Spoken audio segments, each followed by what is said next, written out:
want to talk about a specific topic that came to my attention recently, and that was this graphic that I'm going to put on the screen so you can see it right now.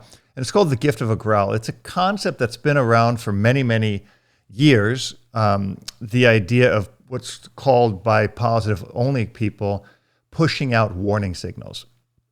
The graphic is called the gift of a growl. Dogs won't bite if a growl will suffice. Now, I'm not picking on the person who wrote this, but I'm picking on the overall concept, because the concept has been around a lot longer than the person who put this up.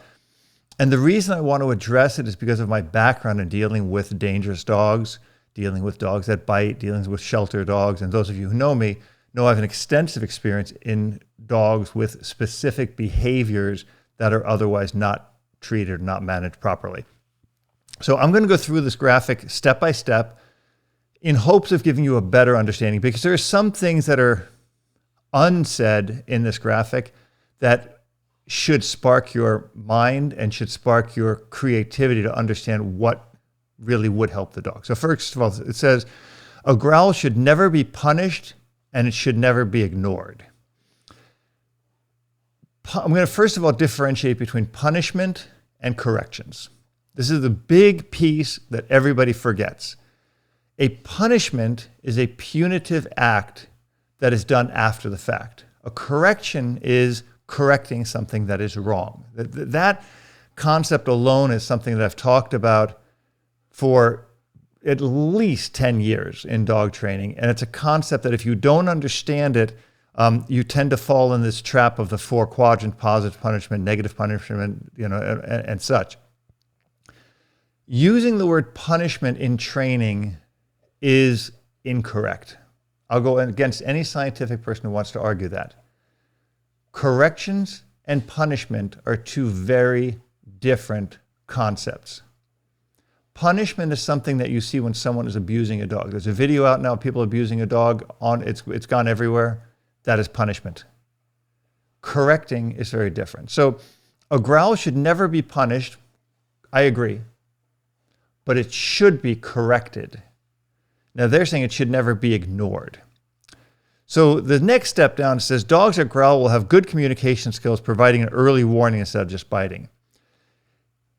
And what they're essentially saying to you is that the growl precedes the bite, right?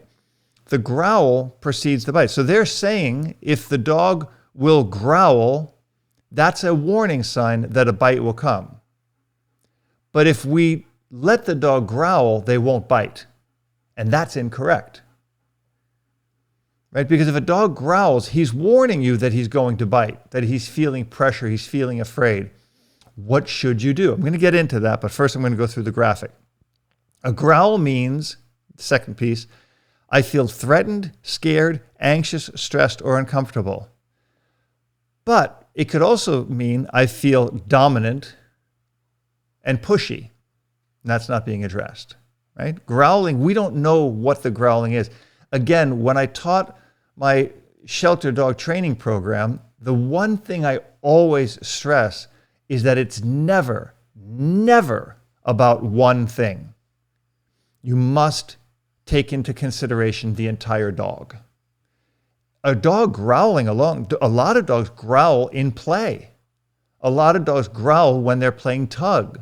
A lot of dogs growl when they're wrestling with each other. It has nothing to do with scared, anxious, stressed, or uncomfortable. It has to do with passion and vigor, growling does. So very, very important. Again, a lot of these things that come out of positive-only people's minds are so myopic and one-sided that it doesn't give you enough information to really make a determination. But then people hang on this because it's a nice graphic. It says stress levels rise even more if punishment is added. And I agree with that. Stress levels always rise with punishment. But the people who make these statements intertwine the word punishment and correction. So what they're saying is stress levels rise even more if correction is added. They will do the same thing. They will say the same thing. Punishing a growl can encourage a dog to bite without any warning. Now that is as ludicrous as it comes. Because what you're trying to do by correcting the growl is to put the dog in a place where he doesn't feel the need to growl. You're building his confidence. You're telling him that is not an acceptable behavior. This is an acceptable behavior. The growl precedes the bite. Then, if that is correct, which is what they said here, taking the growl away should take away the dog's natural inclination to follow through with a bite, right? If I itch my ear because I have a scratch on it, or I have an itch on it, I'm scratching my ear because it's itching. If I take away the itch, I'm going to stop scratching. I need to teach the dog that the growling is not acceptable. I will not teach that through punishment. I will teach nothing through punishment. That is not my concept. But I will teach it through corrections. We'll get into that. Punishment may stop a growl but doesn't address the cause. You don't know what the cause is. And I've had many people come to me with dogs who growl, but they're growling in a playful way. They're knurring. In German, we say knurring. Right? So, right? That's different, but we need to look at the body language. Now, in the graphic, the dog is showing his teeth, and I can get Goofy to show his teeth. It doesn't matter, but we don't see much more. We see a little bit of a whale eye, right? The eyes are a little bit open, the ears are a little bit back, and the teeth are bared. Is he playing? Is he trying to get a tug toy? Is he trying to do something? The growling should be addressed. The growling must be addressed. It says punishment prevents the attempt to communicate. No, it doesn't. I'm going to always go back that punishment is wrong, but correction does not prevent the attempt to communicate. Correcting a dog that's growling sets up the pathway to communication. Ignoring the growling will set up the prevention of the communication. That's critical, really critical to understand. When communication is punished or ignored, it may lead to a bite. And I'm going to tell you this much. When communication is punished or ignored, so they're saying is if the dog is communicating by growling to me, if I ignore that, it may lead to a bite, which is true. If it's ignored, it will lead to a bite. But they're saying here that this is important information, that I shouldn't be doing anything about it. But you should. You should find out why the dog is growling if you can. Is he resource guarding? Okay. Is he being protective over an object, which would again be a resource? Is he feeling dominant? Is he feeling fearful? Is he in pain? Because if your dog is growling and he's in pain because you're near, let's say, his leg, and his leg is in pain, and you grab his leg and he's growling, well, do you want to ignore that and let go of his leg, or do you want to get him to a vet and have the leg looked at? You should be able to palpate the injury on the dog to see he's growling more, he's growling even more. Okay, here's where the issue is. If the dog is resource guarding something, if the dog is standing over a bone and is growling, I need to address that immediately. Because if I don't address it, and then I have a little child, my neighbor's child comes over and goes to take the bone, and the child gets mauled by the dog because I wasn't addressing the growling and I let the dog do it, I'm at fault for that bite. We have an immense responsibility for our dogs, an immense responsibility for those dogs. We must structure their lives with safety and training to prevent this from happening. Okay, if a growl doesn't work to make the bad thing go away, now right away they're going into that this is aggression now, right? This is saying aggression, make the bad thing go away. Next time, dogs may skip growl and go straight to a bite. Dogs will go straight to a bite if they feel they can get away with it. For example, if you take a dog and you're going to do protection training with them, whether it's for a sport or for true protection, you wind the dog up by teasing the dog, and when the dog growls, you run away. You've just reinforced it. You come back, you tease the dog, put pressure on the dog growls, barks, you run away. You've reinforced it a second time. Now, you get the dog to continue this. The dog will continue to bark and bark and bark until you can teach the dog, enough confidence in that behavior that he can now latch out to bite. Allowing the growl builds more confidence in the dog and more of a proclivity to bite. The dog will bite because the confidence is built through the growling, which you're ignoring or you're letting go or you're not correcting. If a dog is growling at me and I stand my ground with the dog until the dog stops growling, and then I reward that stopping the growling, I have corrected the behavior. If the dog is growling and I go, hey, knock it off, and show him that there's nothing to be afraid of, I teach the dog not to growl and not to be afraid. The number one thing with dogs that growl is to try to look at the overall picture of the dog. Look at where the dog is. If the dog is cornered, if the dog is threatened, if the dog is in pain, to remove that stimulus, to remove the dog being cornered, move him into a different position.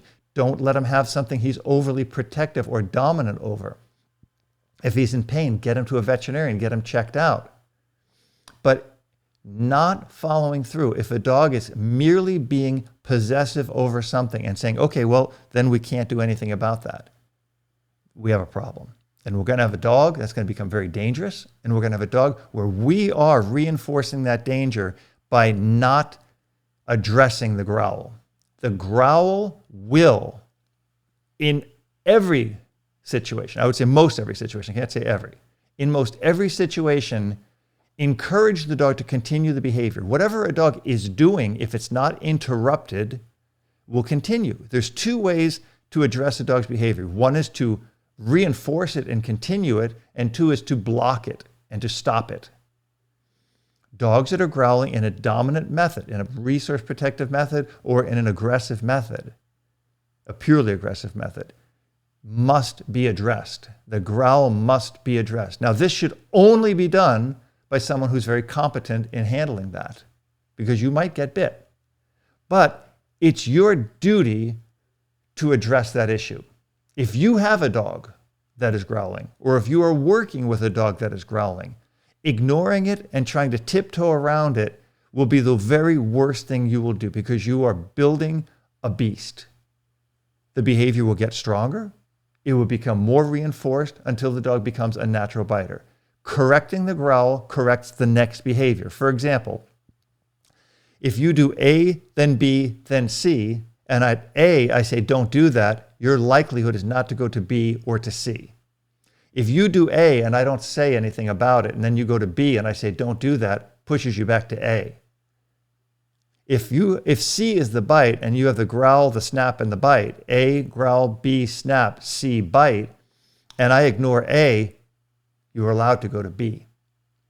And if I allow you to snap at B, you're allowed to go to C and to bite. And if I correct you at C, I'm the jerk, because I should have stopped you at A. Please, please, please look at this graphic and understand the meaning behind it. First of all, you should not punish a dog that's growling. Beating the dog up, hitting the dog, smacking the dog, yanking the dog, shocking the dog. Doing any of these things is abusive and wrong. Hands down. Addressing it, correcting the dog, preventing the dog from doing it, preventing the dog from going to the next step.